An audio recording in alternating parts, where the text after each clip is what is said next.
Dear viewers, welcome to an extraordinary journey into the fourth dimension of consciousness.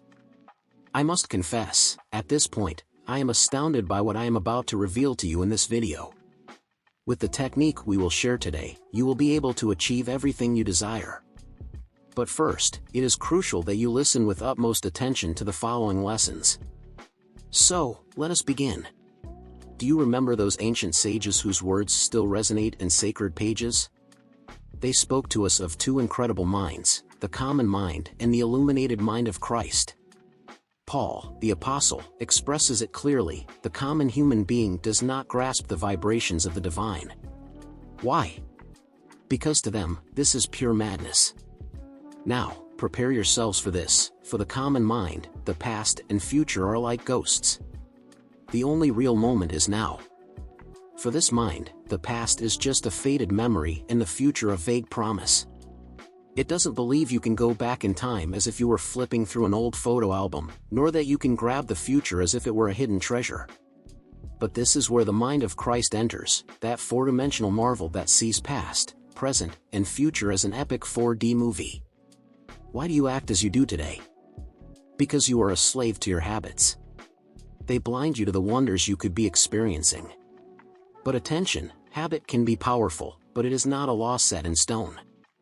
It's time to awaken the mind of Christ within you and rewrite the rules of the game. Prepare for a personal revolution. Imagine if you could dedicate a few minutes of your day to immerse yourself in a universe where your wildest dreams are reality. Do this every day and you will discover a world that is like a video game on expert level, where your desires are already unlocked treasures, just waiting for you. Now, let's take a look at the scriptures and do a spiritual checkup. In the book of Mark, Jesus encounters a completely disturbed man living in a cemetery, hiding behind tombstones as if they were invisible shields. Jesus says, "Come out, evil spirits," and guess what? They come out. The man, now with a clean mind, sits at the master's feet like an exemplary student. Change the name of Jesus to imagination or mind of Christ, and you have a lesson in spiritual psychology. If you're trapped in the past, you're basically living in a mental cemetery. The tombstones are your prejudices, your superstitions, and your limiting beliefs. If you refuse to let the light in, you're as disturbed as the man in the story. But here's the secret: call your four-dimensional mind to the stage and it will expel all those ghosts that torment you. With a little persistence, you'll find yourself dressed in a sound mind and sitting at the feet of understanding, or rather, at the feet of the master of your own life. Mark continues the story. Brace yourself because it gets even more electrifying. Jairus, a synagogue leader, is desperate because his daughter is on the brink of death. He runs to Jesus and shouts, "Come save my daughter." On the way, a woman who has suffered for 12 years with a medical condition touches Jesus and, bam, she's instantly healed. Jesus, feeling that something powerful has occurred, asks, "Who touched me?" The woman confesses and Jesus says, "Your faith has healed you, go in peace." But then comes the twist: a messenger arrives and says that Jairus' daughter has died. Jesus, the eternal optimist, says, "Don't fear, only believe." Upon arrival, he throws out the crowd of onlookers, takes the girl's hand and says, "Arise," and she rises as if she had only been taking a nap. Now, let's decode this psychologically. The Bible is not a history book, it's a manual of cosmic self-help. The woman with the flow of blood is you when you can't give shape to your dreams. But with faith, she stops the flow and her desire takes form. You too can do this. Leave behind the common mind and activate your four-dimensional mind of Christ. By assuming that you already are what you desire to be, your dreams come to life. Like Jairus' daughter, you become the woman whose faith stopped the flow and you can walk from the house of the state of death to a state of full life. Well, are you prepared for this transformation? Write in the comments the phrase "I believe" so we know you're truly committed to transforming your life. Dressed in your mind of Christ, you have the power to bring your dead dreams back to life. Whether it's an ambition, a desire, or that dream you kept in the depths of your heart, all can be resurrected as if by the magic touch of feeling. Once you assume that your desire is already real, it ceases to be a desire and becomes a pulsating reality within you. Now pay attention, Don't waste time arguing whether it's possible or not. Your common mind may doubt, but your mind of Christ already knows that it's more than possible. Your desire may seem dead to the world, but to you it's just taking a nap and is about to wake up. Remember when Jesus closed the door in the face of the crowd of doubters? Do the same. Close the door to doubts and open space only for faith and certainty. The door is the line that separates the common mind from the mind of Christ.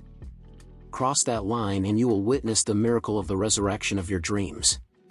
Now, the million-dollar question: are you living in the dead past or like the woman who stopped the flow of blood? Do you believe that an assumed desire comes to life? Do you think you need to fulfill some condition from the past or receive help from someone? Forget that. The only person who can judge you is yourself. So, what will it be? Are you going to keep doubting, or are you going to activate your mind of Christ and bring your dreams back to life? The choice is yours. Prepare to face the truth. Do you believe that only your religious group has the VIP ticket to salvation? Protestants, Catholics, Jews, Muslims, each thinks they have the exclusive for paradise and that everyone else is wrong. If you believe you need to join one of these clubs to be saved, you're like the crazy man in the cemetery, hiding behind superstitions and prejudices. Some people tell me, I understand your psychological view of the Gospels, but I need to believe that Jesus was a real man. That comforts me. And I tell them, get out of that cemetery of old beliefs. Your imagination is the true creative power, the Godfather. What you are conscious of right now, although invisible to your common mind, is the only reality for your mind of Christ. You may not see the connection between your internal thoughts and the outer world, but believe it, your world is a mirror reflecting your mind of Christ. So, what's your position? Are you the crazy man trapped in the past, or are you resurrecting your dead dreams by assuming they are already reality? Only you can answer these questions. Now, let's return to chapter 5 of the book of John, where the story continues. But first, do a spiritual checkup and decide, are you going to activate your mind of Christ and bring your dreams back to life? The choice is all yours. Prepare for a mental revelation. The ancient storytellers take us to a place called Bethesda, the house of 5 galleries, where all kinds of people with problems are gathered. Tradition says that an angel comes and stirs the waters of the pool, and the first to enter is healed. Jesus finds a lame man and asks him, "Do you want to be healed?" And with a simple "Rise, take up your bed and walk," the man is healed. Now, let's decode this. That pool is your consciousness, and the angel is any idea you're embracing. When you become conscious of an idea, your pool is stirred and you are healed of your desire, because you cannot desire what you already possess. Here's the secret: the first person to enter the pool is always healed. And who is that first person? You. Your friends, your family, they all come after. Only you have the power of the first person present tense. Unless you believe you already are what you desire to be, you'll remain trapped in your limitations. So, we have 2 mental attitudes here: the common mind that lives in limitation and denial, and the mind of Christ that lives in assumption and realization. Which one are you going to choose? Are you going to remain trapped, or are you going to stir the waters of your consciousness and enter the pool of realization? The choice, once again, is yours. Prepare for a quantum leap in time. The story we've told so far was focused on the past, but it also points towards the future. The disciples ask Jesus, "Master, what are we going to eat?" And he responds, "I have a kind of food that you can't even imagine. Don't say that there are still 4 months until the harvest. Look now, the fields are already white for harvest." Here, the mind of Christ sees what is to come as something that is already happening. Now, let's rewind a bit. Remember the woman of Samaria? She is your common 3-dimensional mind, while Jesus is your 4-dimensional mind of Christ. She says that the well of desire is deep and unreachable, but the mind of Christ says, "Let me take care of that, I can reach it." Your common mind has 5 husbands, that is, the 5 senses you use all the time and that limit you. But guess what? You have a 6th husband waiting to enter the scene, your wonderful human imagination. That's the guy who wants to be your true husband, who wants to impregnate you with unlimited possibilities.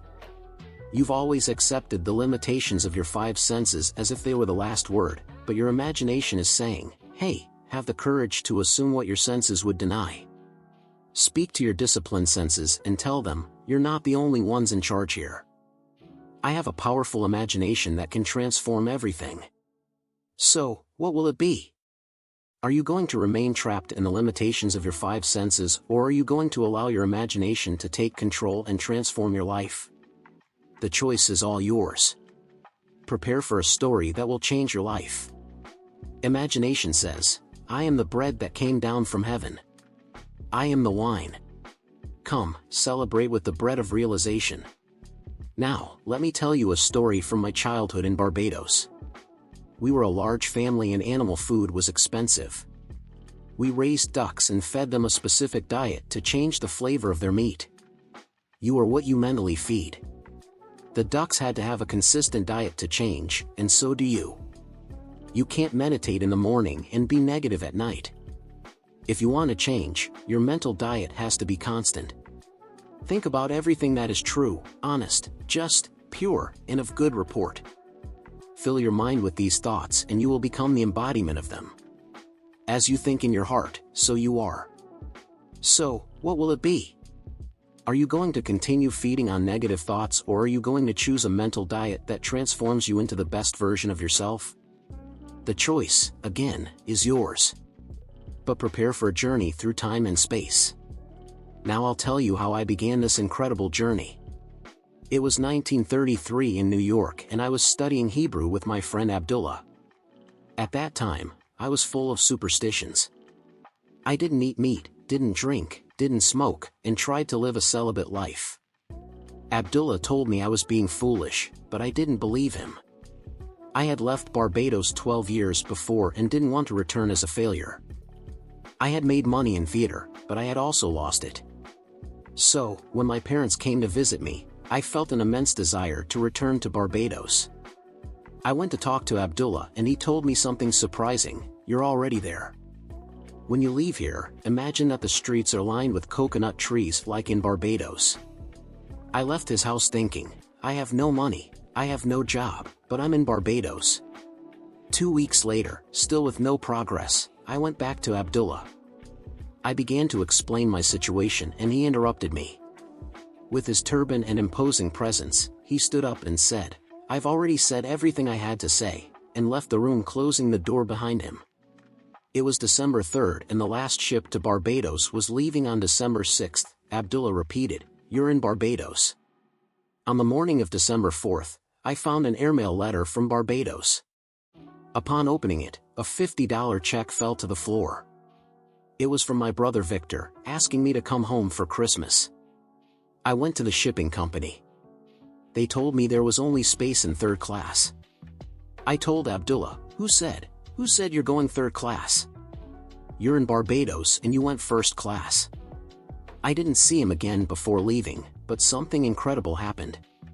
When I arrived at the dock, the ship's agent told me there had been a cancellation and that I would be going first class. So, what do we learn from this? Imagination has the power to transform your life. Abdullah taught me to remain faithful to an idea. I doubted, but he never wavered in the belief that I was in Barbados and would travel first class. After 3 magical months in Barbados, I returned to New York transformed. I drank, smoked, did everything I hadn't done in years. Abdullah was right. After testing this law, you'll become normal.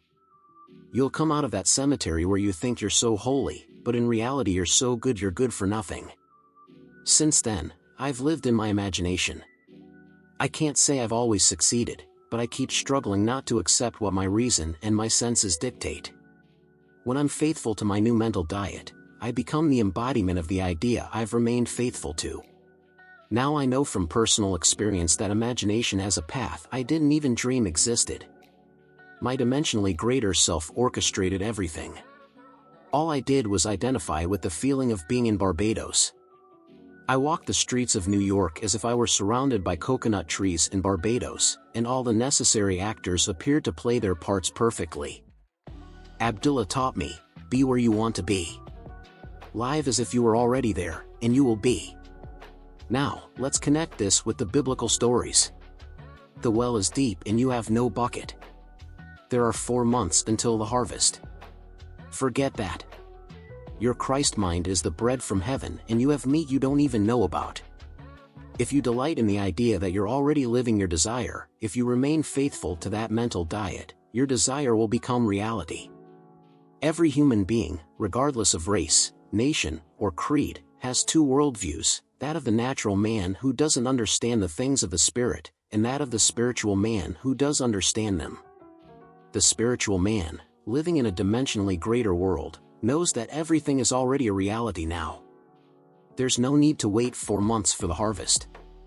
When you free yourself from prejudices and superstitions, your mind is healed and becomes fertile ground for your desires to flourish. The state you carry in your heart is your current goal.